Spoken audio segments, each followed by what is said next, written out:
Hi, good evening. Welcome back here. Monday, 6:30, Tropical Nomad for SpeakuP Monday. As you know by now, you can set your watch because we're always here at that time. And as you know, SpeakuP Monday is about a deep dive, open format Q&A that unlocks inspiration. So there's a great line, right? Inspiration is caught, not necessarily taught. How's that one? It's pretty good, isn't it? It's pretty good. So that's what we're going to be doing tonight. As you know, I'm your guide, Robert Ian Bonnick, known as the tourist or the tourism architect. So I help tourism boards and inbound tourism operators to generate more inbound tourism. And as you know, in Bali, we have a tremendous new trend. So quickly to give you a bit of backstory. So for those of you who have been to Bali maybe more than 2 years ago, you would have known that busy vibe, traffic everywhere, people kind of having what I call a bintang experience where they come and get drunk and then run to their hotel and have a great time. Well, that isn't really here. What we've got in terms of inbound tourism is a remote worker type of market. We're talking incubators, accelerators, startups. We're talking an incredible brains trust in which, and on the show we've had many blockchain projects and other startup projects as well, which are changing the world in their own way. Things like seeds, unit ventures. Right? So there's many now coming through out of Bali, which are phenomenal. So tonight we have the beautiful, see if I can pronounce it, Triin. Oh, look at that, Triin Tigane from Estonia, and Emerhub is the company. And Emerhub, if you don't know, are an incredible company which are really all about, how do we explore emerging markets. So for example, these remote workers that I was referring to before, how do you set up business? Where do you go? How do you recruit? All of these things come into that vision, and what you do, my beautiful lady, what you do is that you facilitate. So whether you're a company or whether you're an individual, you get to facilitate exactly how to do it in the most effective way. And places like here in Bali, and we were discussing this earlier on, one of the strongest challenges that foreigners or expats have is this word called trust. This innocent five-lettered word that goes so deep. So look, Triin, welcome to the show. Thank you, Robert. And yeah, my pleasure. And like you said, our goal and mission is to break barriers in emerging markets and really help people to feel comfortable while they move their lives or their businesses here. So we are here to help to break the barriers in emerging markets and make it easy. Got it, And for those of you who watch this quite often, you know that Ichi, myself, and a few others of which you are now part of, okay? What we're all about is building a network here in Bali where it's a network of trust. So whatever it is that you want to do, whether you're migrating, whether you're coming for a short-term contract, or whether you're on holiday, right? That you're able to come into a network which, as I mentioned before, has trust, where you don't waste any time trying to figure out the lay of the land, and we can connect you to wherever you need to go and whatever information that you need, which is really, really powerful, right? And the work you're doing is completely aligned to that, which is great. So it's interesting because we haven't really spoken, and most of my guests, we don't really speak that often, right? But here's the thing. In a little conversation that we had before, so you mentioned that you're from Estonia, and as you proudly informed me, Estonia it's one of the only 3 countries in the world which is completely blockchain connected, right? It's completely online. Is that correct? Yeah, it's very, very, very developed and very, very tech. So we have e-government and e-elections, and it's possible to even get e-residency for businesses. So yeah, Estonia is also definitely very interesting market to look to. It's very far from Asia, though. Yeah, and here's the thing. So, a friend of mine, Mark Copeland and Adrian, and a few of these guys were setting up businesses from Estonia. And one of the things that I learned, and I laughed before because you said that was before my time, but one of the things that I learned was that in Estonia, I think this is current now, it's probably one of the youngest countries to literally, as kids at school, you learn coding from the get-go pretty much, which is phenomenal, because coding, as we know, blockchain world, we're all moving towards Internet 3 or 4.0, blockchain is the way forward. So to learn how to code from such an early age gives you a distinct competitive advantage over many other nations, number one. And then I was thinking, well, okay, but what about human relationships? What about connection to the land? And then what he told me was that during the afternoons, as part of the syllabus, part of the schedule of schooling, they put on these special suits. I think it's probably during winter where it's very cold, and they literally go into the forest and just connect with nature, like rolling around, playing games, interacting with nature. So then you've got two things going on, right? You've got the tech side, and then you've got the nature side. And then in my head, it's like, well, these guys in the next few generations are going to be leading the world, because I mean, how phenomenal is that? You're extremely in touch with both, right? The emerging world and also nature as it emerges. But tell us a little bit about when you were growing up there in Estonia. So what was life like for you? Give us a picture, of what Estonia circa a few years ago was actually like. Yeah. Like you said, Robert, the coding is after my time, so I didn't benefit that. So I still need to do my online trainings for the elderly to get onto that. But Estonia is very covered with forests. So there is I think 80-90% of Estonia is like a big forest. Most of the population lives in Tallinn, which is the capital. I grew up in countryside in South Estonia, between the lakes and forests. And regular day in a school, then go skiing or do some kind of sports activities, some piano classes. I think not that much different, but definitely a lot of time outside and playing in the snow or in the mud, depending on the season. And then, how? I'm guessing. So you have brothers, sisters, relatives, right? They're still there in Estonia. Yeah. My mother and father, grandparents and brother are still there. So I'm the only one who has escaped to a bit warmer climate.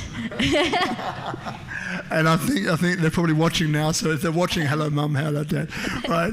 So then let's get into it. So then, as you know, SpeakuP Monday is a bit of a deep dive, right? So SpeakuP Monday, it's not like a media release for what you're doing. It's more about what's beneath the person. And once you discover and uncover that, then it's pretty obvious, right? Why they do what they do, why we do what we do, because we're driven by something. Mm-hmm. So for you, what was the driver? Because what it sounds like, in Estonia, you had a pretty interesting life in terms of, very close to nature, as you mentioned. I imagine that life could be quite straightforward, perhaps. Mm-hmm. What was it within you that was like, what, this is great, but I want to get out of here? Before moving to Bali, I was working in a law firm. I did mergers and acquisitions and a few corporate disputes here and there, and it was really fun and nice. But this was before COVID, right? That was 6 years ago. And the corporate structures were still pretty rigid in a sense that you had to go to the office at 8, and then the more hours, the better.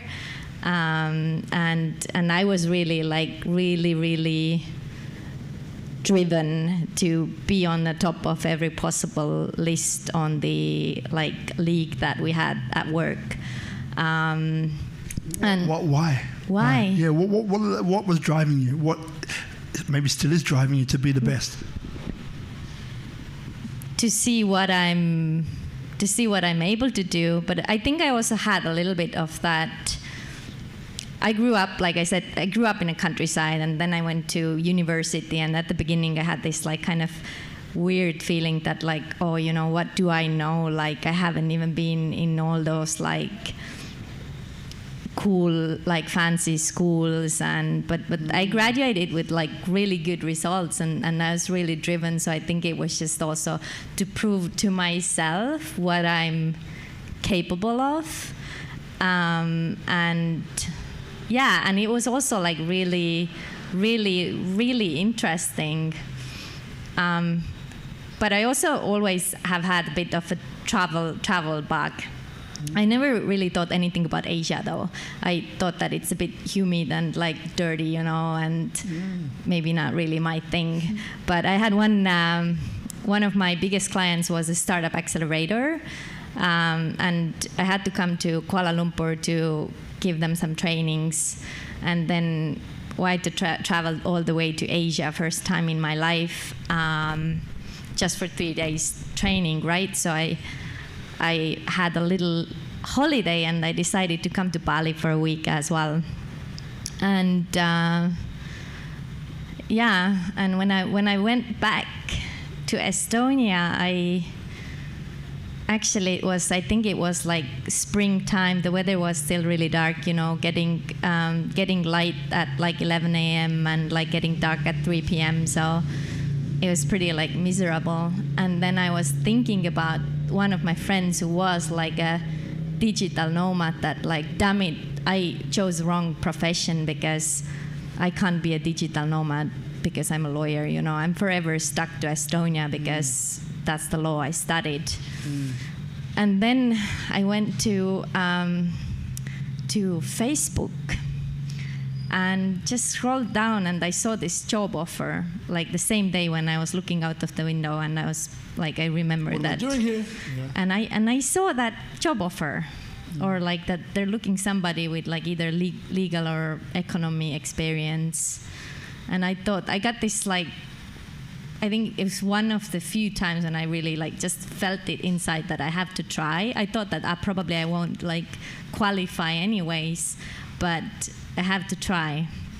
So I applied, and yeah, it was kind of hard decision, because I had been, you know, working for like 4 or 5 years already, had a very like clear career path, and I actually liked my life. Just bought an apartment, you know, like all these like standard things. But then I felt like I just have to go and explore. And then I initially thought that I'll just kind of come for like a year or two.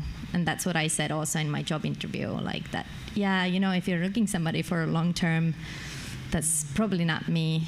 And like more than 5 years later, here I am.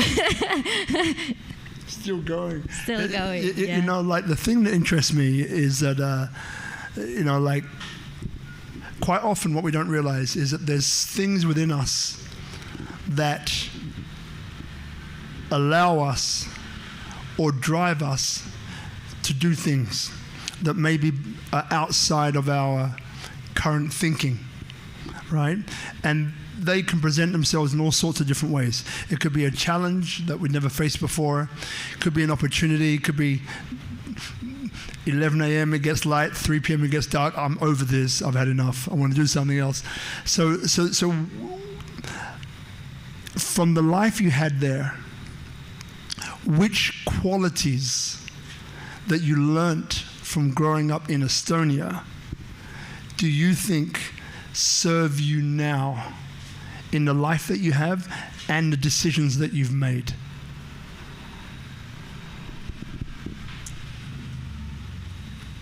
One of the things definitely is keeping your word, and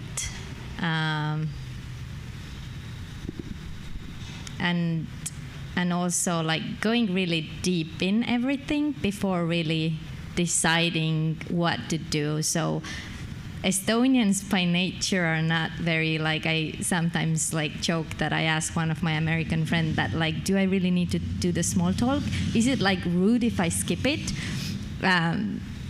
We're really like less is more, like, but more in a substance, in a sense that that I'm probably not the standard Estonian, but usually it takes like a while to break the ice. But I think, yeah, it's really like keeping your word and being honest, even if it's not comfortable, and especially in the industry where we are there, and especially in the markets, like in emerging markets, there are often so many like gray areas where there are possible options, but they're all not that black and white. And obviously, if somebody comes from like Switzerland or German accuracy program, it's very hard for not, fitting into the black and white boxes, but then to really like describe what's the situation and then help them to decide where to go. So yeah, I think that's definitely one of the things, and I think it's something that my team is also like really taking over very well, to really tell to the clients or people what the options are, and even if they're always not black and white, like how to go and what are the risks. Got it. And looking back, Estonia, you made decisions, you're here now. Is there anything that you would have not necessarily done differently, but knowing what you know now, is there any different steps that you would have taken? I think I would have done it faster, in a sense that, like, when I kind of already made up my mind that I want to take this challenge or like try it out, I was like, I still need like at least 3 months to wrap everything up. And I feel in general in things sometimes I'm like taking, like, even though I know inside me that I'm gonna do it, like to kind of like going it a little bit too slow instead of really, okay, now I'm ready to jump, because I mean it's a big life change, right? Yeah. But I think definitely if you already know inside yourself like how you feel about something, just to do it. And there's probably, as I mentioned, some people watching tonight who are from Estonia. Now, maybe they're still in Estonia, maybe they're somewhere else, you guys there or there. And I'm phrasing the question without trying to lead you in any direction, but there was always a but. So is there anything that you would recommend that anyone watching from Estonia now, or any other emerging country, right? Because you've left, right? You took a step that a lot of people don't take. As we said before, there's 1.3 million people in Estonia. So it's not a huge market, right? But what advice would you give to anyone who's contemplating or just thinking, I feel something different. I don't necessarily want to be here. What steps would you suggest that they followed? Yeah, just go for it. Come to Bali or Philippines or Vietnam or wherever you feel like you would want to go. Like, I'm still so amazed how much potential Asia has, like the growth, and compared to like Europe or America, I think there is so much more potential. So to really either start already looking while you are wherever you are, or just come here and start networking. And also in Bali there is an amazing expat community. Like, a lot of people have their businesses outside of Bali, but they're doing amazing stuff. And once you're here, you're gonna like meet the right people and just go for it. So yeah, I think definitely like the market potential, like how Asia is growing. It's like like I said, I never looked towards Asia before for whatever reason, but it just amazes me like how much potential. And then maybe for other people watching as well from Estonia, or other parts of Europe. So what have been some of the major challenges that you've faced coming from somewhere like that and moving to somewhere like here in Bali? It's just very disorganized. And yeah, that goes for like everything, starting from traffic, bureaucracy, like anything. It just sometimes really gets you that, but somehow it's working out. But this is, I think, something that can sooner or later like frustrate you for a bit until you start like appreciating it. Because one of the things that I also see that a lot of our clients do is that if they invest to Asia first time and like they've done business like in many different countries, that they don't really they want the things to be exactly the same way like where they come from. So that's not gonna happen. We have to adjust to where we are, not vice versa. But yeah, just get ready to get used to a bit more messy systems. And then, like, how do you personally, as we move forward, how do you personally navigate your way around the systems here? Because you mentioned that perhaps if you're from Germany, it's black and white. Here is a bit grey. So as we begin to move into your work with Emerhub and so on, like, what are some of the most important character traits you'd need to have on both sides? So as a person like yourself helping expats and others to find their way here, to set up business, to set up a home and set up these things from that perspective, and then from the other side of the fence, maybe your clients, right? What kind of attitude or qualities do you think it's really important for them to have as they approach someone like yourself? I think one of the most important thing is like expectation management, and just to count into that extra time. Even if we talk to authorities and they say that something will be done like a certain date, it might not happen. You might go back there exactly the same date, and then it turns out that it's good day for getting married, and the authority is not even there. So come back next week. And there, it's like this saying, like Bali time, that they're not so organized. Or it even goes for having a doctor's appointment, right? Like when I first had just the regular doctor's appointment at like 12:30, then I thought that like, okay, I'll be back at the office around like 2. It's just a quick one. Like I wasn't anywhere near to my turn to go in at 2, neither at 3. Not even talking that like it's a private hospital and I paid a lot of money just to get that little appointment. So, but I think once you've been here like long enough, you get used to that. And one of the things that it was actually discovered quite lately, but I think it also sums up quite well. The word in Indonesian, besok. So it means like tomorrow, but it also means any given day in the future. So that's how the things roll here. Love it.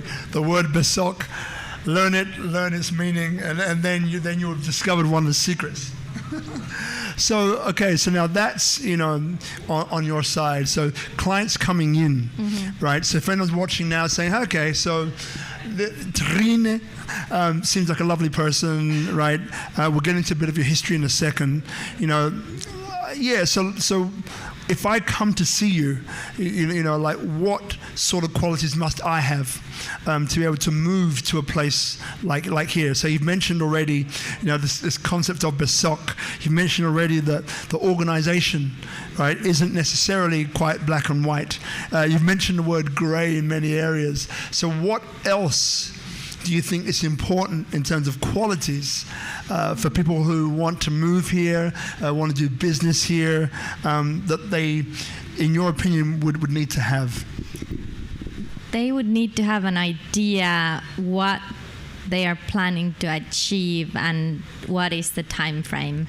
So either if it's going to be like starting a business or sorting your stay permits out, like they need to have some kind of a time frame and also idea what they want to do, because I also see sometimes that people really rush into like, oh, I'm going to do a company to get visa, and then 2 months later it turns out that like the business classification is not actually what they want to do, and then everything needs to be redone. So like things here, it's easy to change everything, but it costs money and it costs time. So it's better to really think through what's your plan, then consider different options, and yeah, not to really rush it. So I think, yeah, that's the key thing. Got it. Now, some people might be watching and say, okay, so, all right, so there's this great girl from Estonia, right, had this get up and go within her and just, you know, took an opportunity, took a chance, took a gamble. It wasn't in her direct line of career, but just she had this thirst for something else. She went, she experienced it, then came back and realized, hey, there's more going on here. I need to get back out there. And then you took opportunities, right? You ended up here in Bali, which was, I think, heading up Emerhub here in Bali. So now maybe people here are watching saying, well, Emerhub, what do they do? How long have they been around? Why are these guys the people here that I should come and see? So maybe take a bit of time just to explain to people, you know, what Emerhub is. You've done a little bit of that already, but maybe, you know, the experience in the region of why it's a very, very valuable resource. Yeah, so Emerhub is a market entry services company, and like I said, our mission is to break entry barriers. We have offices in Indonesia, Vietnam, Philippines. We expanded also to Pakistan lately because we saw that IT talents are required. Emerhub started in Indonesia 9 years ago, and Bali office has been operating around 6 years now. Not quite yet, but getting close to 6 years. And I was imported to set up a Bali office. And yeah, we provide various like services, basically anything that we see that businesses and people who want to come here need help with. Like emerging markets are different in a sense that like the laws change a lot, and the regulation is not that accessible and clear. Like I sometimes tell to my clients jokingly that like I had to come here because I couldn't run like a business like that in Estonia, because you just go online and do it on your own with like 5 minutes. But it's not that easy here. Like we have some of my friends even who have like I'm gonna do it on my own, and like takes a year and it's still not done, you know. So yeah, we're like really also exploring, especially now, like COVID has shown that a lot of businesses need to operate in a different way, so that businesses are not anymore looking into like how to necessarily like set up a company, but they're more also looking into how they can operate their business and get things done without like necessarily setting up an entity.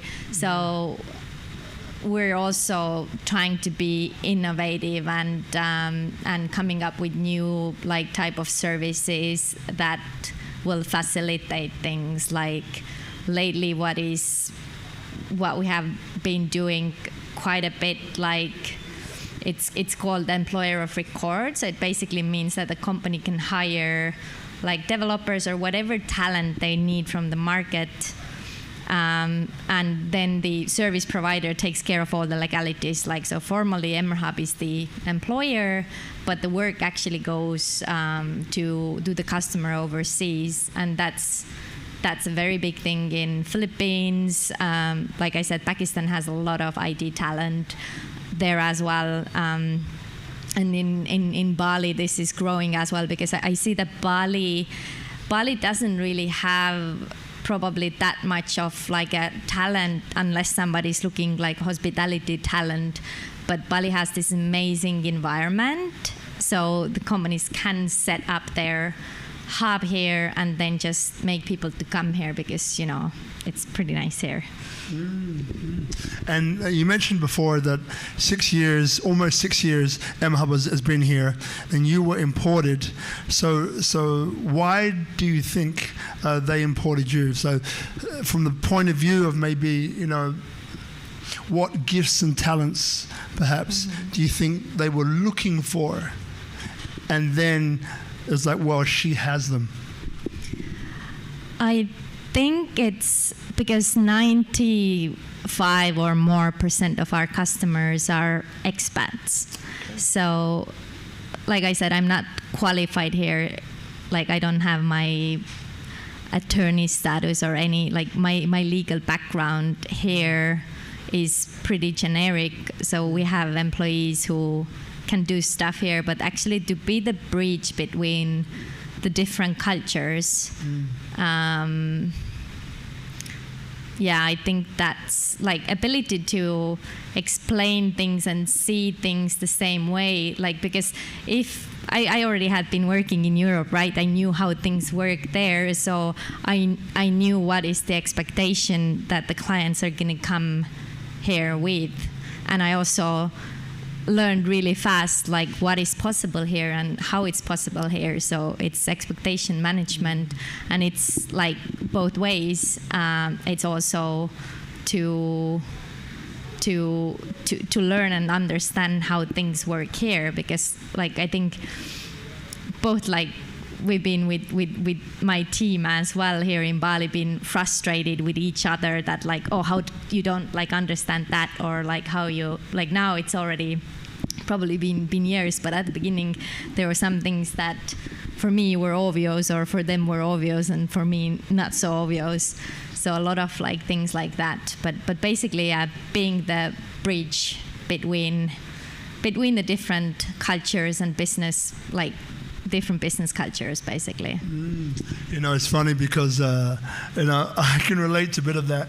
Working with the Tomorrow Group, very innovative property development group here in Bali, and for like some years, and the team, you know, like I was making all sorts of mistakes, but I didn't realize that I was making mistakes. I didn't realize because I didn't understand the culture, and it was thanks to Yasmin, if you're watching. Yasmin is Indo-Dutch, and she was able, we have cats, dogs, all sorts of things here, you know, and they come in the interview and sometimes answer questions. So it's funny because she was the one who was able to be that bridge for me, who understands both sides, right? The expat culture to a certain extent, and obviously the Indonesian culture, so I can see why it's very needed. So then the topic for tonight is about, you know, some of the common mistakes that people make setting up business here, right, in Bali. And I think people have got an idea, you know, of your background. I think the important thing that people need to hear is that you'll tell the truth, right? Even if we don't know the answer, you say, hey, I don't know the answer. You know, that it's grey. You also have this ability to put in, you know, like, in other words, it's some people, they put in the effort, and it's like, I don't feel like doing this today, I'll just go and do something else.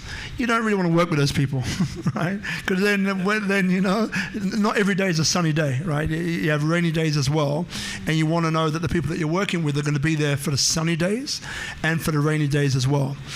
So, maybe the first three which come into your mind. So the three biggest mistakes that people make here setting up businesses, what would they be? The first thing that I already briefly mentioned is coming with the wrong expectations that everything is going to be done exactly the way like they're used to, where they come from. Secondly, setting up a wrong structure, not really taking deep enough dive or not doing enough research of what are actual options, or just like talking to somebody from Facebook and doing the same. And the last one that I feel like a lot of people still do is not setting up or any structure, or not doing anything because they're so scared that it's so messy, and at some point in like certain years president's going to change, and then laws are going to change, and it's in general so much information that it's just like I just better like stay in my corner, and like I just can't do it. So it's probably like doing it too fast and rushing. Like the truth is somewhere in the middle, that it's I think the market is full of opportunities because a lot of people don't go ahead for these reasons, and these gray areas that like actually they're getting less and less gray, like compared to 6 years ago, and now things have gone so much more like easier and transparent. Yeah, they're still changing a lot, but there is always a way, and I think it makes also the work here for me more fun, because it really keeps you creative. Because if people or if the governments come up with anything that is not very reasonable in any country, market always finds the way. There are ways to do it. So that's why I also, people can't have like 10-year plan here probably if it comes to legalities, but there is always a way. Got it. So let's expand out, right, and then we'll come back in again. So maybe people are watching this who are overseas and they're looking at Bali thinking, hey, the pictures look good, like the cost of living looks great, the environment looks great. I have friends there who are doing a retreat. They've changed their lives. they've changed their name. They've become a coach. Right, another coach, especially here in Canggu and Ubud as well. I've been told coaches everywhere now. So from a macro point of view, right? What would you say at the moment is one of the biggest barriers to entry into Bali? Because look, and I'll help, right? So one, obviously, neighboring countries, right, when it comes to quarantine, have got significantly different advantages, right, that perhaps make those countries more attractive because it's easier to get in as opposed to having a long, drawn-out quarantine, right? So maybe some of your clients are probably overseas and they're calling you saying, hey, we want to do this, we want to do that, da-da-da-da-da. So from that perspective, a macro perspective, which things are you finding at the moment are barriers to entry?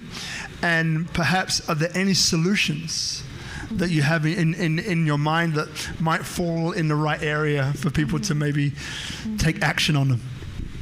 Yeah, I guess the most challenging is to start smaller business without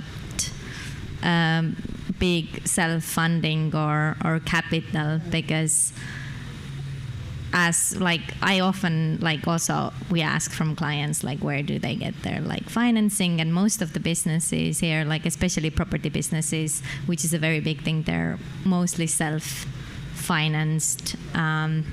So yeah, probably the biggest challenge is for the smaller businesses, or like you even mentioned, like coaches, the competition is high, and like it's, to set up a company and get visas, it's not super fast and not super cheap, but there are options, like I mentioned, this employer of record, or getting like being able to hire support without actually setting up your own company, hiring local talent, doing as many things as possible. Like, there's so many co-working spaces and things. You don't need necessarily like invest into a physical office.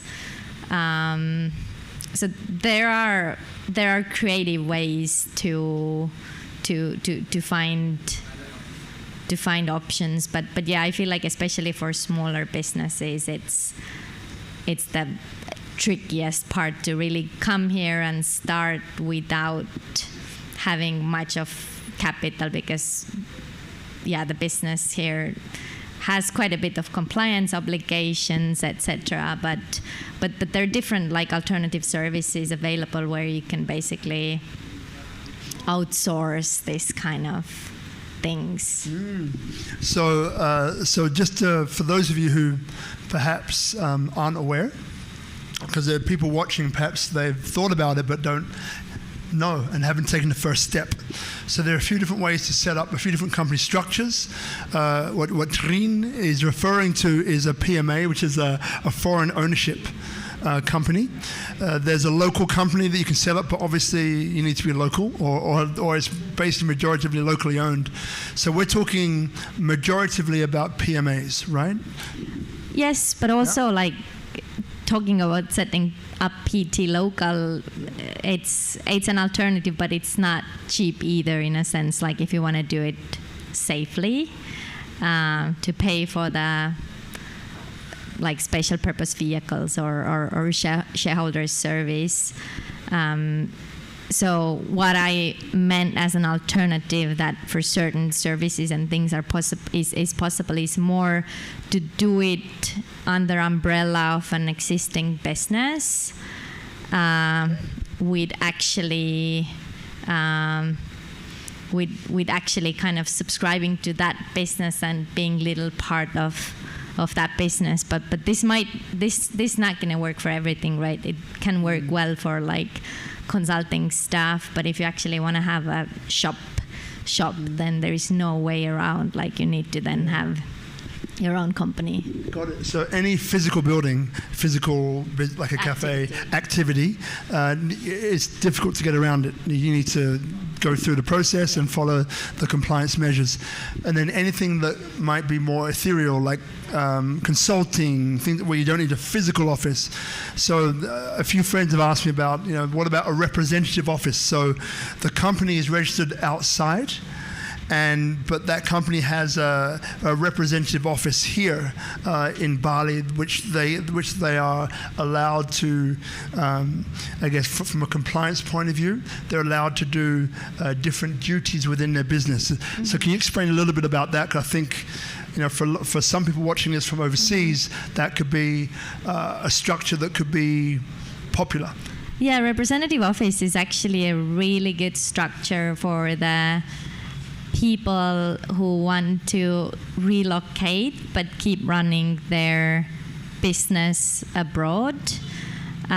So representative office doesn't allow to generate any income here. So the purpose of representative office is to either do market research for the parent company to decide whether you actually want to start your business here, or also to support like with a back office function. So basically this representative office then enables to get your work visa and your family also dependent visa, which makes you a resident here. So if like COVID round 3 hopefully won't hit, then they want to send all the visit visa holders out again, you can like still live here. And what is the benefit of the representative office is actually it has much less compliance compared to limited liability company.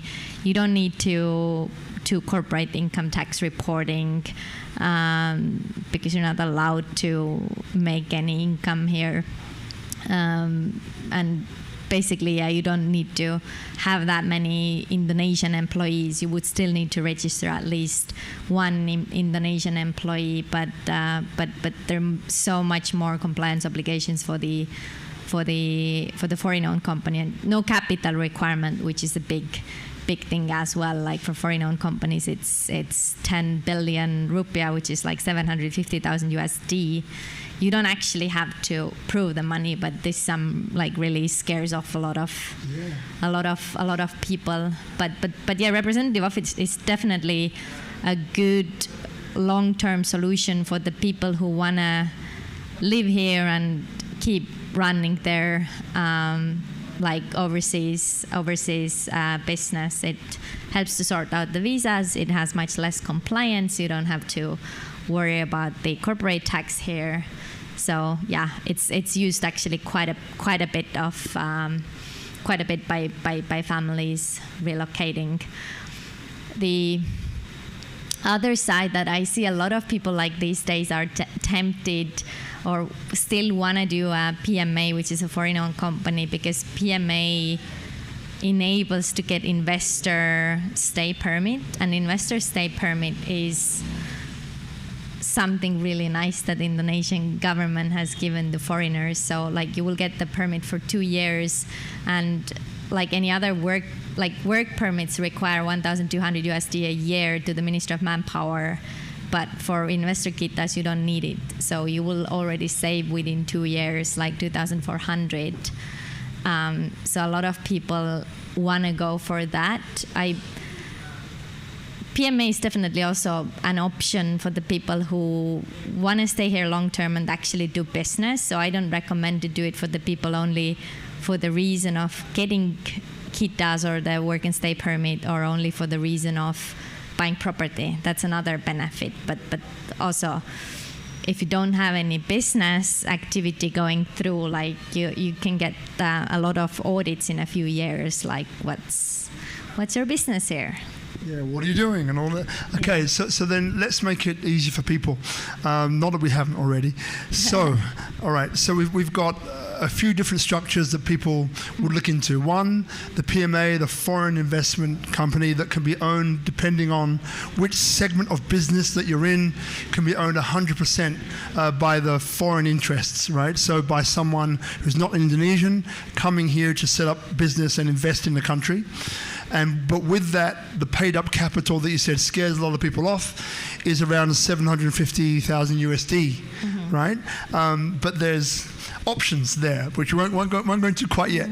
That's one. Another one you mentioned before is a representative office, which a company already registered outside of Indonesia and are allowed to set up an office here, which you mentioned, back of house work, nothing that is generating income directly to that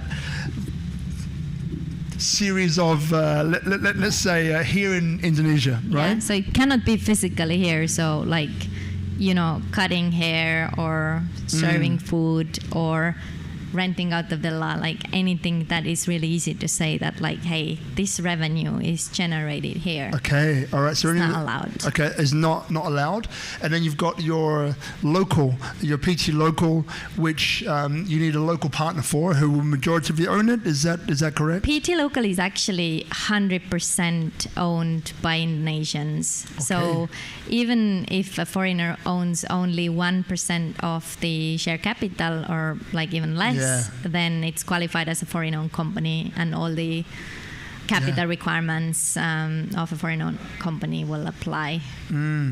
Okay, so 100% Indonesian owned, and so what you're saying there then as well is that, again, it comes down to trust again, right? So people here may have heard some crazy stories about something happened, maybe the partners didn't get along, it went to court sort of thing, and the foreigner is not likely to win, right?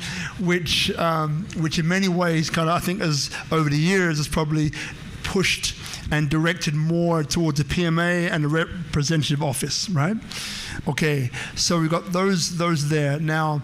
And when it comes to tax liability, because one of the things which I don't think people realize about Indonesia or Bali, Indonesia, is to invest your money here, to hold your money here, to set up a business here, the tax compliance, one could say, is a lot more, let's say, welcoming here than many other countries, right? So if you can tell us, do you remember the numbers? So up until which percentage of tax is paid on a company level? Mm-hmm. Corporate income tax for the 3 first year companies can use the rate 0.5% from the gross annual revenue. So this is for starting companies up until 3 years, and this applies if your gross annual revenue is below 300,000 USD. So below 300,000 USD a year income, 0.5% tax rate. Yeah, and that's from the revenue. So even if your company actually is not profitable, you still pay the tax, but it's low, right? So that's from gross revenue. Correct. Okay, great. And what's the next one? And the next, after the 3 years, the next bracket is starting with 11% from the net profit up to 25% from the net profit progressive. So if your gross annual revenue is up to 300,000 USD or 4.8 billion, then it's going to go to this 11%. This is actually, if you look the regulation, the actual tax rate is 22%, but the government has given facility or discount for the next 2 years, so it's 11% up to 25%. Okay, so 11 to 25% at the moment from net profit. Yeah. So the first one was gross revenue. Yeah. 0.5%. The next one up is net profit. Correct. And that is 11% to 15%. Right? 11 to 25. Sorry, 11 to 25. Thank you, darling. And that is from 300,000 USD up to? Up to, I think the last bracket is 50 billion, if I'm not mistaken, but I might be wrong. All right, so around 50 billion, and that is what in US dollars? A lot. A lot. So 50 billion. Itchy, what is it in USD? Yeah. Come on, man. Give us the answer. We'll come back with the answer. So basically, a billion is about 70,000 USD, roughly, right? Mm-hmm. Roughly. 75. Yeah, 75,000 USD. But I might be wrong on that. That's all right. Yeah. So we'll get you that. We'll get you that precise calculation in a second. Yeah. Yeah, but it's all good. Even if it's not correct. Yeah, I think it's pretty close. Yeah, but most of the thing is also if we talk about tax rates, once you hit the 4.8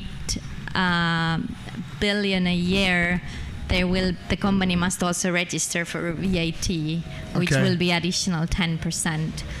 All right.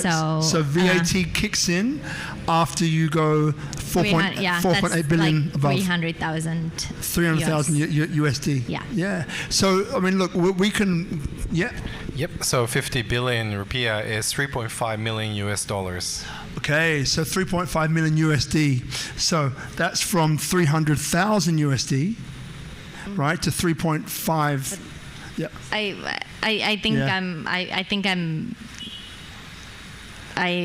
That doesn't sound correct. Yeah, so we'll put the correct ones on the site, and I know that your staff have got that down pat. So so what we're establishing then is that compared to many other, even neighbors, right, of Indonesia, that sounds like a very good deal in terms of the investment and the rate of tax that you're paying based upon what's coming in, right? Yeah, definitely. I spoke to an Italian client the other day, and she said they pay 60% of tax. 60. Wow. So 25 flat is definitely not the worst for the corporate income tax. Great. Okay. And which other advantages can you see for somebody or a company to come to Bali to set up business?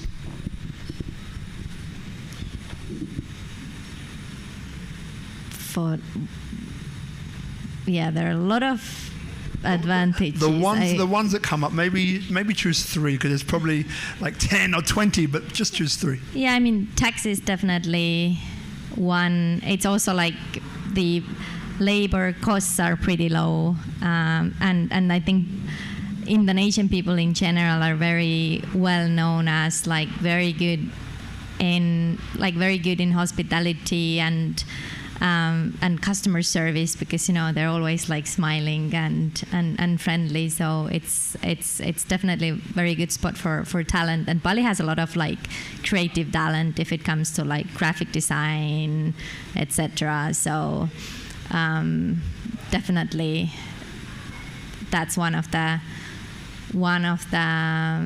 key reasons as well. And third is definitely also like work environment, and it's relatively cheap here to rent an office place and turn it really nice, or to have your team a part of co-working space, which a lot of companies also do, that they rent some designated like desks, but then also maybe a meeting room, so their employees, especially for the smaller businesses, they can also feel like they're part of something bigger. So I think that's something very, very special that Bali has. Yeah, I mean, so you've got, as you mentioned, earlier on, you've got the environment. So those people watching will probably realize that that Bali is still, was it the #1 most Googled destination in the world, 2021, right? Check Google, right? That's that one. You've got, as you mentioned before, this beautiful cultural identity that Bali has, which 5 different religions, but the main one is this Balinese form of Hinduism, right? Which is very open to experiencing in a really powerful, beautiful, positive way that gives you that sense of well-being and that sense of feeling at home. And I think what we mentioned earlier on as well was about this retreats, rediscover yourself, this kinetic geothermal activity that Bali has that lends itself to that. And that's all of that, and obviously beautiful, stunning places. But then to set up business, you've got, in no particular order, once you get around or get through or get past or just do it, right, the particular structure of business that you want, whether it's PMA, local representative office, or another bunch that we haven't spoke of yet. So once you get through that, then what you're saying is that the prices, the cost of doing business here is a lot less. And I remember one person, I don't remember who it was, told me that when it comes to labor, it's probably 1/3 of the price that you spend in another Australia or somewhere else, right? And then company tax rate is extremely not extremely, but is very reasonable, right, compared to many other places in which, like 60% in Italy, as you mentioned, like that's a lot to go, right? A lot to go from the bottom line. And as you mentioned, this availability of labor here as well, or as we now live in this remote worker society, right, bringing labor in, to do the work, and this labor is very happy. Yeah, we call it happy labor. Yeah. And everybody speaks great English here as well, right? So I think that's a big benefit of Indonesia as well. Like if you look at the other emerging markets, I think like Philippines is also really good with English, but Vietnam is like so. So that's one of the big deals. And one thing that I just don't want to have people wrong impression that actually it, like 5 years ago, it was really, really hard to set up a foreign-owned company. Like shareholders had to go to Jakarta to do the presentation to the Ministry of Investments, all PowerPoints, and if you failed the presentation, you had to go again. Things have gone much, much easier. Pretty much for anything, like most of the business classification, like I'm not talking about alcohol manufacturing, but any like more general, like consulting, commerce, trading, or online like programming activities, actually 100% foreign ownership of the company is possible. And if we talk about the capital requirement, which is this another big like 700,000 USD number, it's a big number. The practical side is that Indonesian laws and legal practices don't enforce the injection of the capital. So if we take, for example, Vietnam or some of the other countries, you can't get your company licenses issued before you have proven that the money is there. Or like if you don't follow the deadline, then you're going to lose the license. It's not the same way here. Like if we register a company, there is a document called capital statement letter where the shareholders confirm that they will inject the funds, but they're not going to confirm when they're going to inject it. So basically, it's possible to record the capital on the company's finances as a loan, and until you're not going to bankrupt, you'll be fine, actually. Like, that's the whole idea of limited liability company, right? That the capital protects the creditors. So, and people have also, like, from our team as well as like colleagues, asked from the investment ministry that why, like, because sometimes you go to Facebook and you find this some person writing in a group that, like, yeah, everybody's gonna have to shut down their companies because now there is this, like, they're gonna enforce it or something really scary. But we have asked that right now the Ministry of Investment don't have the plan to enforce it. So what they want to see from foreign-owned companies is that the companies are actually operating, that foreign-owned company, actually local company as well, has to submit quarterly investment reports. So that's basically the report, how much money you have spent for the business. So salaries, office expenses, anything. They just want to see that your company is operating. And even if it's like sometimes when it's not operating or it takes like a year or two, it's fine. What they don't want to see people setting up a company to get investor kitas with their like 20 other people who they don't know or who they're friends with, or like to buy property for personal use. But it's actually in practice not that scary as the law might sound. You know, like, that's a great point. If you've got something to add in, you're all good. So this is important, right? So a lot of foreign media, I'm not going to mention any names at all, right, seem to have perhaps a bit of an agenda that is not necessarily in Bali's best interests. So consequently, you know, people through some of these Facebook forums, which, by the way, you know, I think it's fair to say that one needs to have a little bit of caution in some of these groups, because, you know, like, there's maybe 3 people, one of them is sitting there, his name is Ichi. There's maybe 3 people that, you know, if I want to get anything like absolutely sure that it's correct and it's true, I go to their 3 resources which I rely upon, right? Which then, if I read something in a Facebook group or a forum, I don't get myself in, like we say, knickers in a twist in the UK. Lord knows why. Some of the funniest things come out of the UK. But what it basically means is that I don't stress myself out for nothing. And I think that some of these groups, you know, people are saying things that aren't necessarily true. Because as we know, bad news spreads maybe 10 times faster than good news, right? So the problem is that once something is said that let's perceive it as being bad news, that thing can spread like wildfire so fast that when it's countered with actually the truth, it's too late. Because it's already out there, and a whole bunch of people have got this thing in their head that the sky is falling down and we're all done, or whatever it might be. Okay, so now my question to you then is, you know, what are some of the worst horror stories that you've heard here that actually were not true?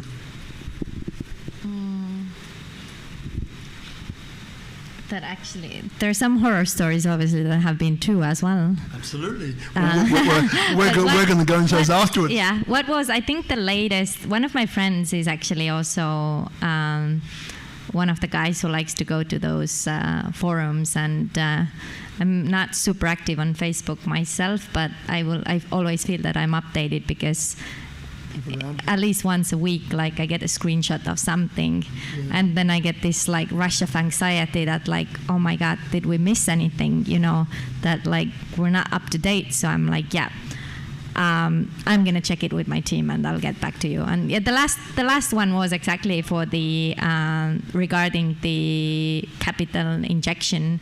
But it was like totally torn out of context. It was, the government was checking some mining companies that have a totally different regulation and rules. So yeah, it was just taken out of context and just generalized. Got it. So then where do you go? Where does your team go to ensure that you're giving your clients the information that's correct?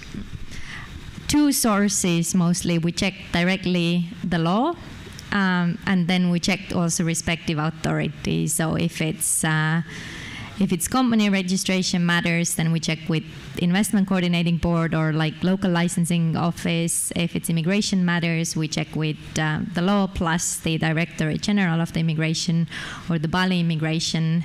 So yeah. Great. And so Emerhub, so we're not done, but where can people find you? So on Facebook, on Instagram, on Google, right? So how do they find you? Yeah, anywhere. Facebook, Instagram, Google, like we have a website obviously. Bali at emerhub.com comes directly to me. So Bali at Emerhub.com. Correct. Goes straight to you, straight right? To me. Straight in. And then I notice there's a few, right? So there's Emerhub on Instagram, then there's emerhub.bali or something, or .id. I think it's emerhub.com, which goes to our global website, and then you can like click whether it's Bali, Indonesia, Philippines, Vietnam, Pakistan. Got it. So now, big question coming up, right? So we're in Bali, right? So, Bali's a place where, over the years, right, Indonesia, I'm from England, right? And, the good old British Empire, right? The old British Empire, right? And, a lot of colonialists did a lot of damage to the world, right? Mm-hmm. Let's just be straight up. And some have made reparations for that, some have apologized for that, some haven't, right? So, and Indonesia's no different in that sense. Yet we all know always finds a way to bounce back. But what, if anything, is Emerhub?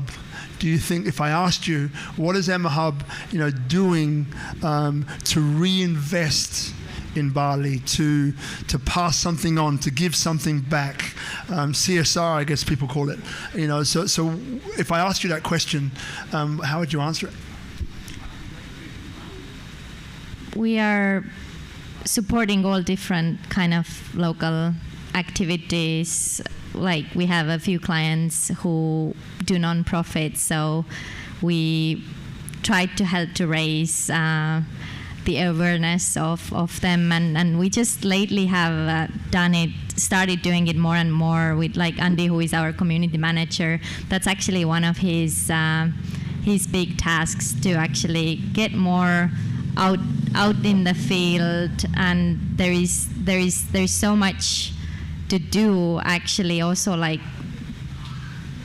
internships, that I feel like a big part is also like education in Bali, in a sense that a lot of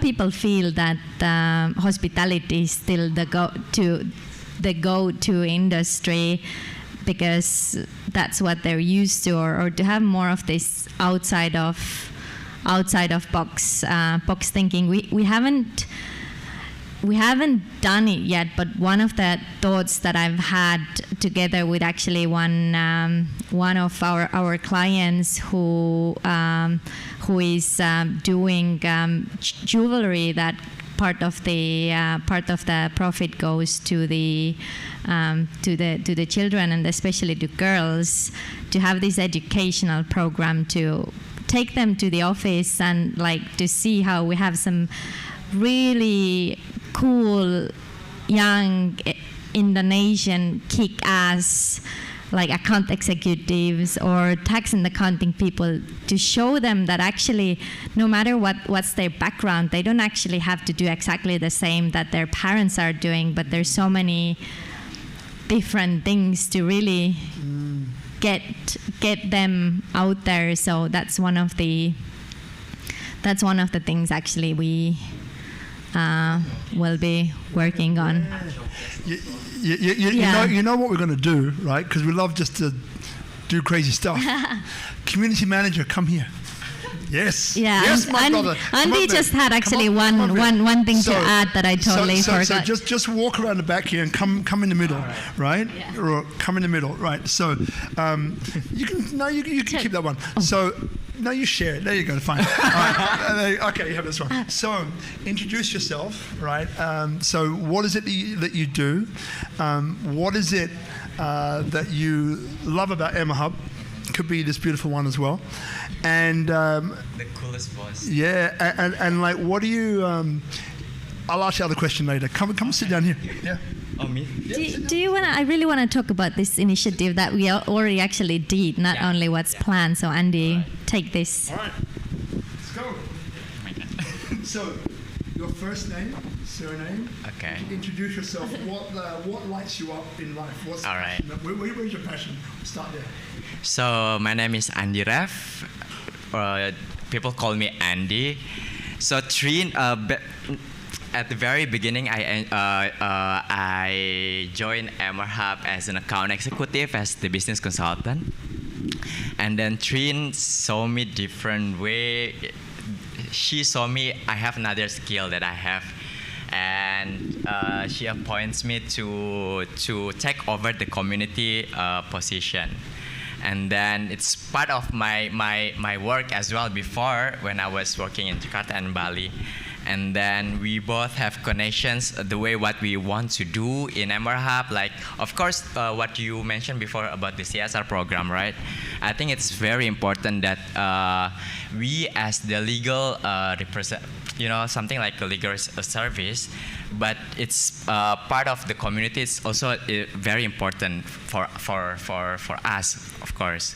And the only thing that we can do as the legal service is that to give back to the community. We have a lot of clients, but we don't want only just help them to do something here and so on. But we also want to grow their business together with the markets in Indonesia and in Bali. And the other part is, recently we have we actually have showcased the artwork.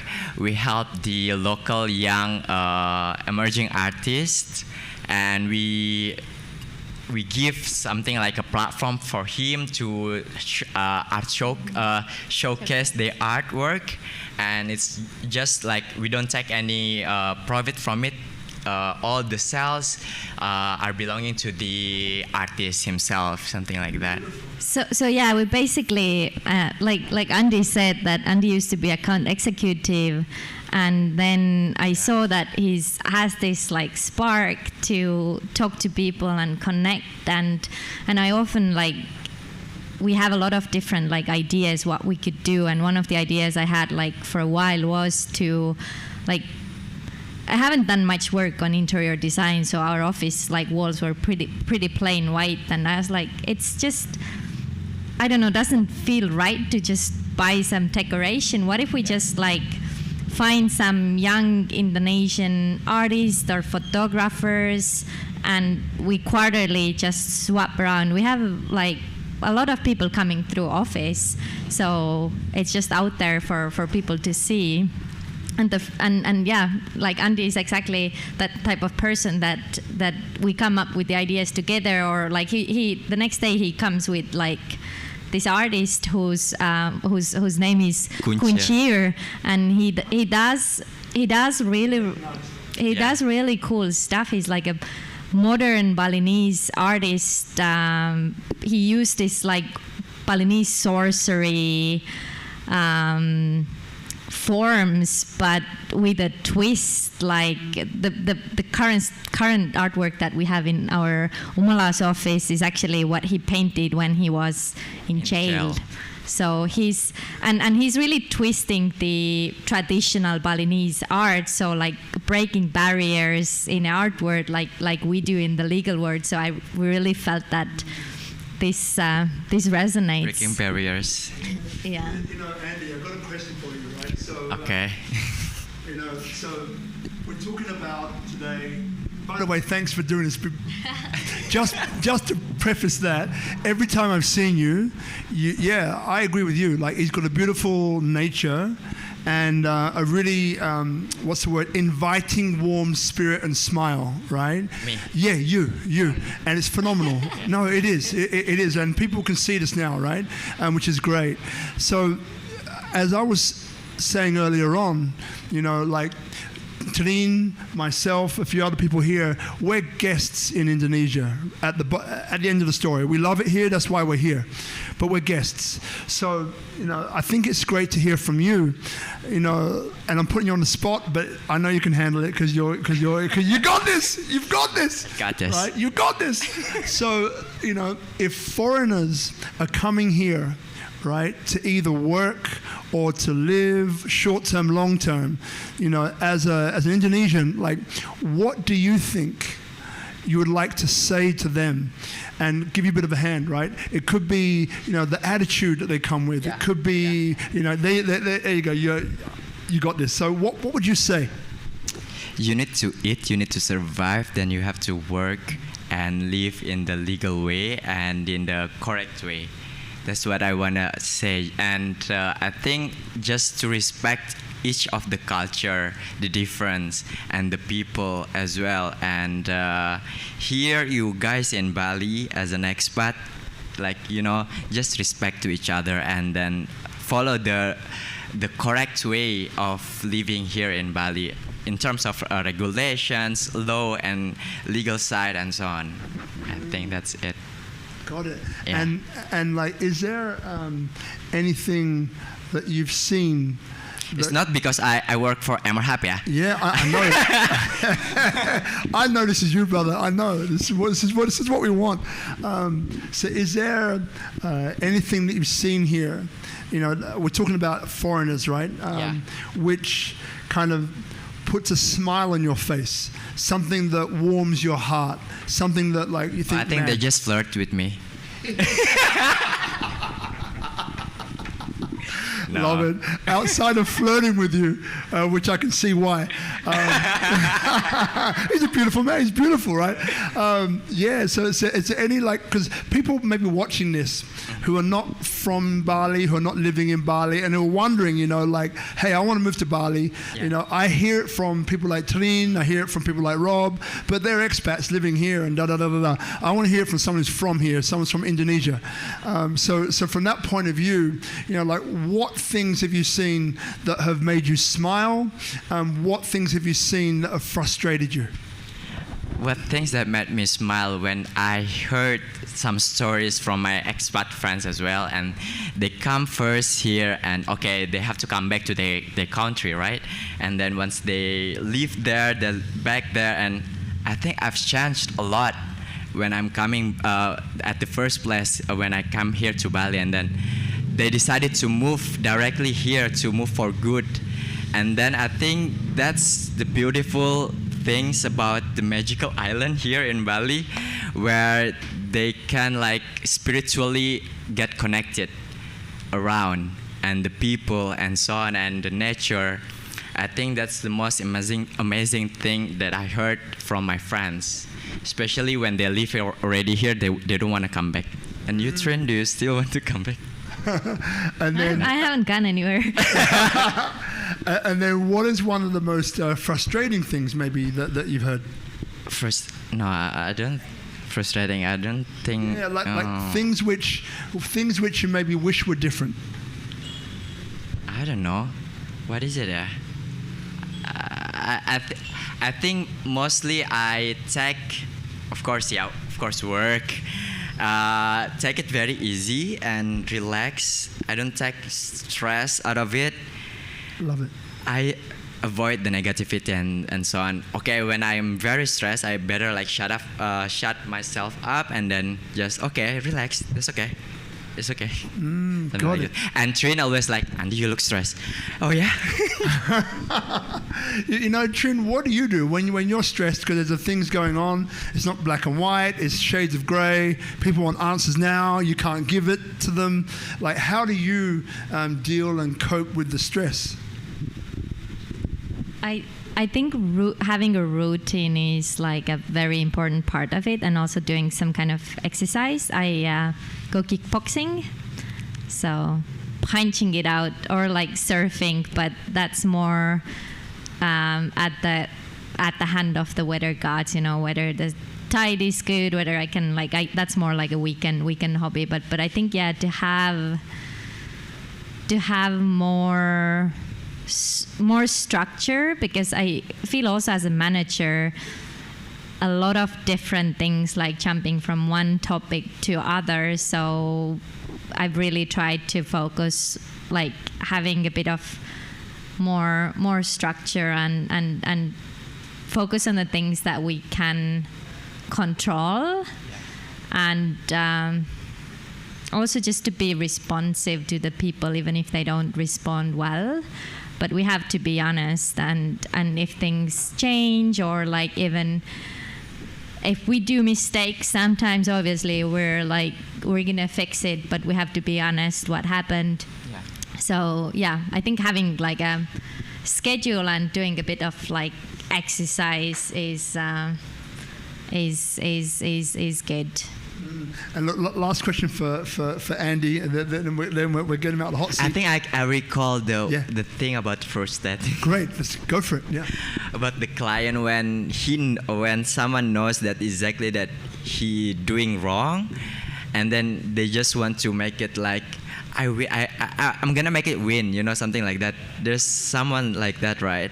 Yeah. And our side is like my side is like, no, you're completely wrong. So but we listen first, the frustration and so on. But again, it's for us, like for me, okay, so what do you want now? Something like that. Like it's so hard to find a win-win solution between the expats and me. Do you think that like one of the, and I don't want to generalize, but I think it goes through sometimes. Do you think that it's correct statements that Indonesians in general sometimes, or Balinese people are having difficult times in a situation of like confrontation, or I'm not Balinese, but I am more for, I don't know, I am more into confronting when things not going right. But most cases in practice, all the people here in Balinese, they're more like, okay, let go, it's okay, something like that. But somehow it's very beautiful, Triin, when we're doing that, like, it's okay, all negativity, just let go, just avoid it. I think that's one of the biggest things, actually, what I really admire about my team members and Balinese culture is that they do care about their work, but they also do care about their family. So true. Their priorities are really, if it's family time, it's family time. And I feel like in Western countries, it's not, maybe that's why it's sometimes also slower here, right? The pace of life. But in Western countries, we do whatever to provide the service like 24 hours and keep the engines roaring. And like, obviously, we often in Emerhub as well want to provide the best service and keep up with that, because our competition is not only Bali, but the whole world, you know, like the globalization, like wherever the client can get the best service, they're gonna go for it. But it's really like I think from a personal health-wise, having this ability to switch off and do a little ceremony with your family is really, really amazing. All right. Now, last question for Andy. So, when I say to you community, what comes up for you? Community is connecting the dots, connecting the people, and then start to build our own, not really our own, but connect the differences into one diversity, something like that for me. Love it. More about community, because me personally, I have my own community. It's the beauty and makeup thing. So I think it's really beautiful about the community itself. Thanks, Robert, uninvited guest.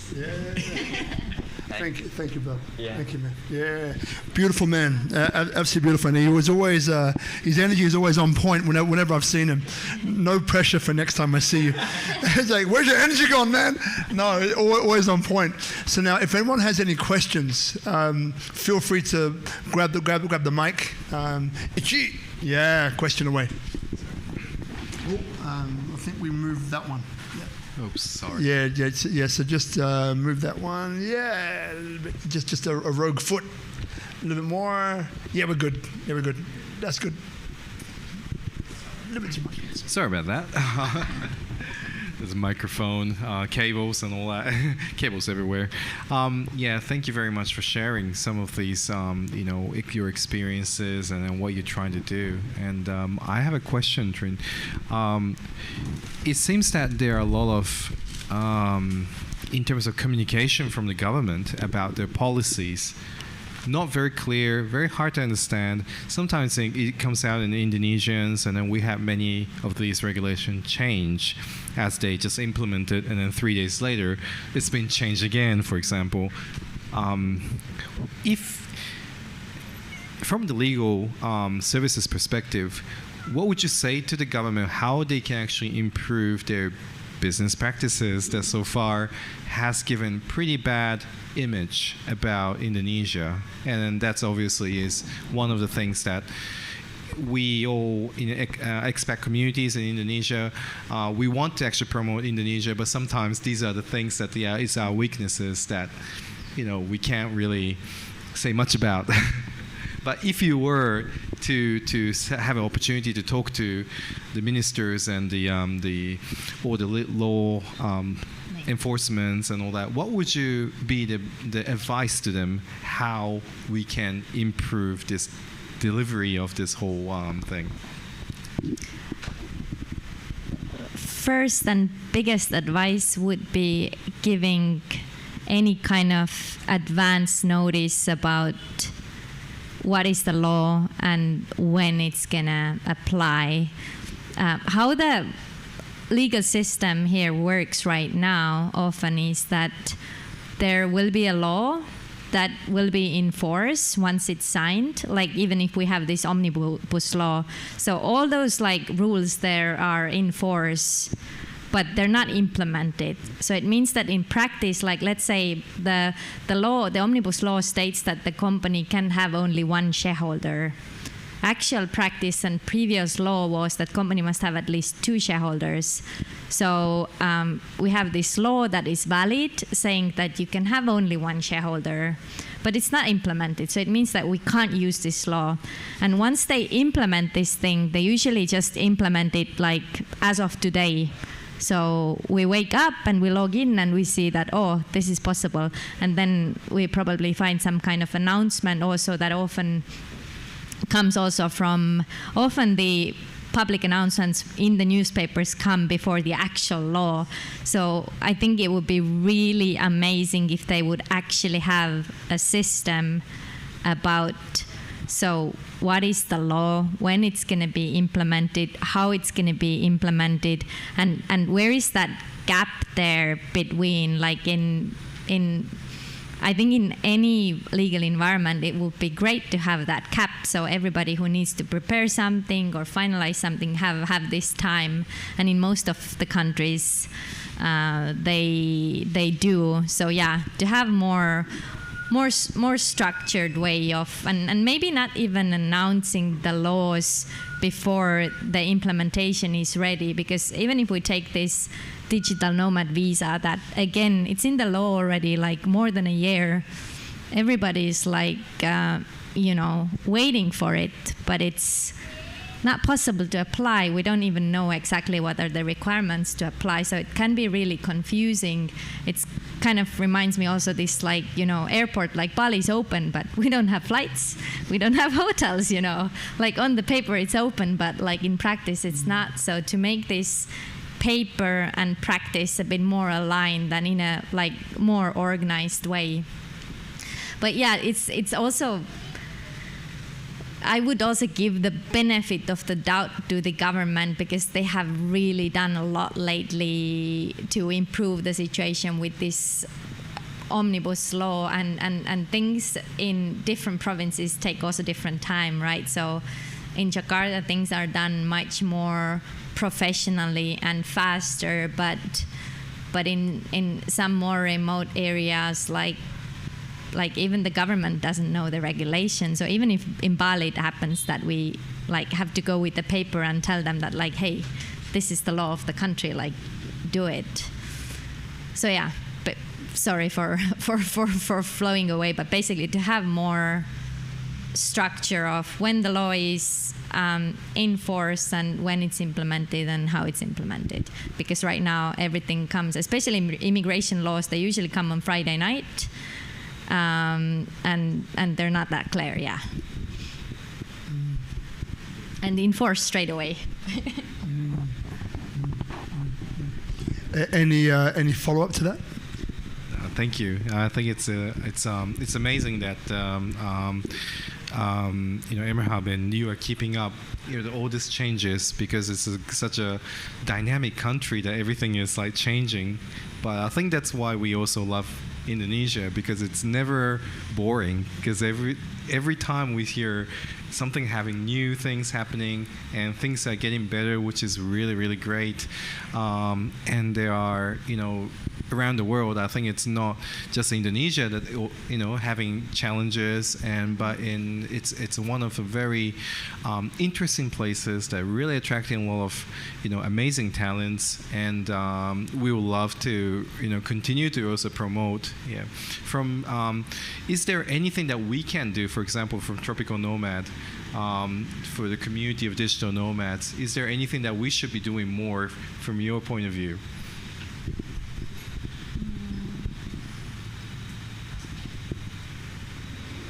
I think digital nomads are always also very interested what is the actual correct news, right? Because a lot of things also here leak. So somebody has heard that something is coming, and then everybody wants to know, and it's almost, we have been trying really to hold the horses, even if we heard from the immigration or wherever that something is coming, not to announce or publish anything before it's actually out there. It's actually signed draft, or signed document, not some draft that has been leaked. One of the things is to share the clear information, but I think also one of the things that a lot of people can do is not to share every rumor, because I feel like, if news breaks, and we're also guilty in that if it comes to Bali's opening, technically it's opening, but it just gets a lot of angry people who are somewhere in the cold, still in quarantine maybe, who thought that they can come, but then they discovered that they cannot. So yeah, I think there are two sides to do the research check and not to overshare the gossip, including the government gossip. Very good. It's interesting because what I do is supporting tourism boards and inbound tourism operators, right? To get more, right? To generate more inbound tourism. And this trust thing that we've spoken into tonight, other people call it the C word, right? But nothing, if I do this here, how do I know the money goes where it's supposed to go? How do I know that I'm not going to be stopped? How do I know that my license isn't going to be revoked for no reason? How do I know? How do I know? Like, it seems to be, like a phrase which we could probably talk just about that, right? But sometimes you just don't know. I mean, the thing is also that even the laws can also change. They can change also in other countries, right? So it's I think it's this half glass full, half glass empty. Is there always a problem, or will there always be a solution? Yeah, absolutely. And maybe coming towards the end of this one is that and I know the answer for me, right? But this is about you today. So, what kind of future would you like to see for Bali and people coming, setting up businesses, and so on?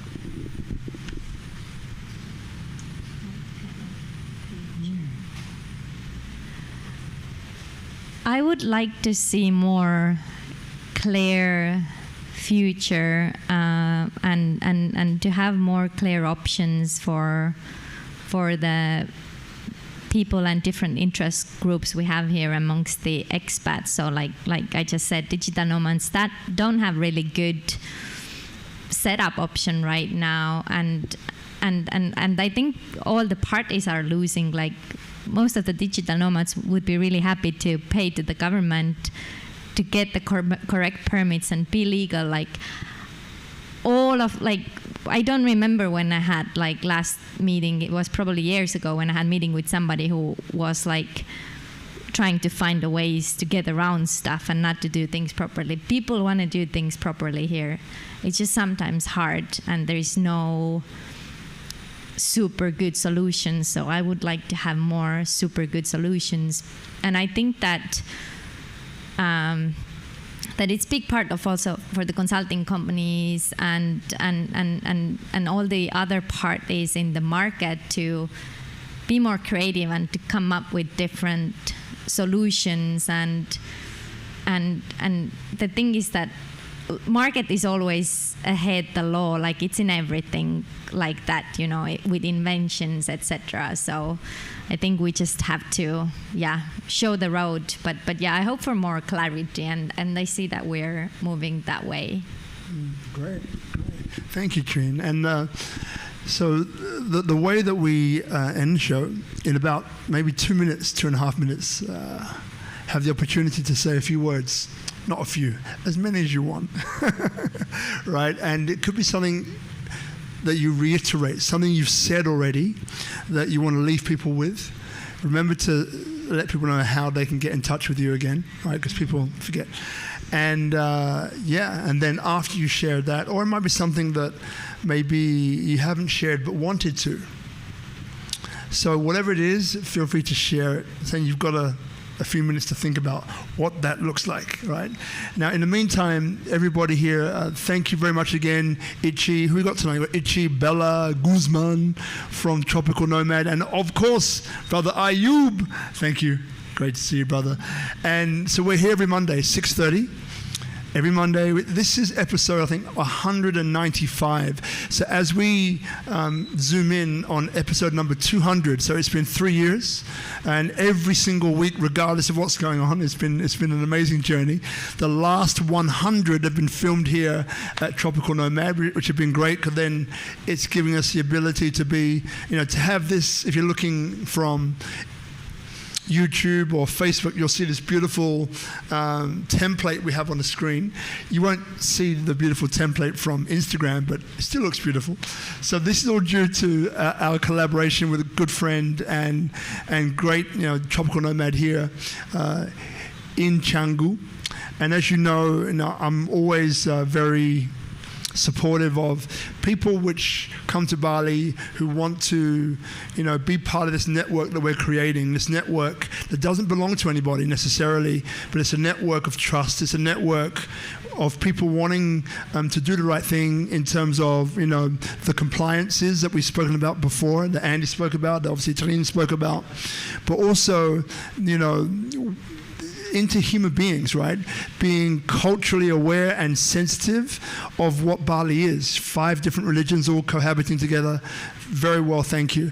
Balinese traditions here, which is a skew on Hinduism, right? But Balified, right? All of these things, and coming here realizing that there's something that you can contribute, your skills, your attributes. It's always about the CSR, this giving something back. Also getting paid, right? You give value, you get currency in return. It's a win-win, right? So these are the sorts of things we look for. And tourism now here in Bali isn't so much of this, let's get drunk, let's go to Bali and have a great time. It's not really that. It's more about, incubators, accelerators, startups, this form of tourism of people wanting to be remote working from here because it's such an amazing place to be.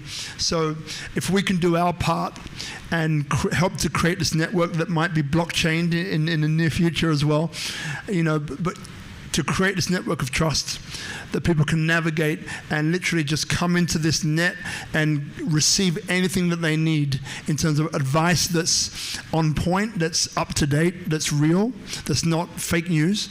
All of that, if we can do that, then I think the future, which is already very bright for Bali, can be facilitated to be even brighter faster. So that's part of what I wanted to say. And as you know, we have 3 streams a week. So this one on Monday, tomorrow morning, 7 a.m. Bali time, which is mainly for the US market. So that's 4 o'clock on the West Coast and 7 o'clock on the East Coast. That one will be with Anna Lenya, who is all about how to strategize your life in a way that overcomes any challenge. And then our Wednesday session this week is a replay of Bianca Raby, who is a learning designer. Her company called Opida. So that's OPPIDA, opida.co. Incredible woman, incredible company. By the way, they're all women this week, actually. That wasn't on purpose, just how it flows. Where's the gender equality? Yeah, I know. No gender equality here. Maybe next week. Right. So yeah, check that out. Amazing woman doing some amazing things, learning designing is the future as well. So look out for that one. Woo. In the meantime, I'm going to turn to you. Thank you, Triin, for saying yes, for being on the show and being honest and straight up and just being you, right? So really appreciate you giving that gift to us and to everybody who is watching, right? So now comes the time for you to see us out with anything that you feel is coming up for you and important. And remember to give yourself a plug as well. Yeah. Thank you so much, Robert and SpeakuP Monday for having me. And with the wrap up, I'm going to be really, really cheesy. It's the 1st of November today, right? It's just 2 months until the end of the year. And 2 months can be really short time, but it can also be a really, really long time. So I think we all have things that we kind of want to do but are a bit scared. Either if it's like personal jump, or if it's starting your own business, or if it's starting your sidekick. And there can, like, I personally always have a little devil somewhere, like telling me about all the things that then can go wrong. But I think it's, the key and the glory is in the little steps. So if you start doing like even a minute or 2 minutes a day about whatever it is that you aim or you would want to try or give it a go, do it now. Why to wait for the new year? It's better to be prepped for the new year. Love it. Guys, Triin, Thank you so much for coming, darling. And Emerhub, give it a plug. Bali at emerhub.com. Great. Business. There you go. Thanks everyone for being here. Look forward to seeing you next week.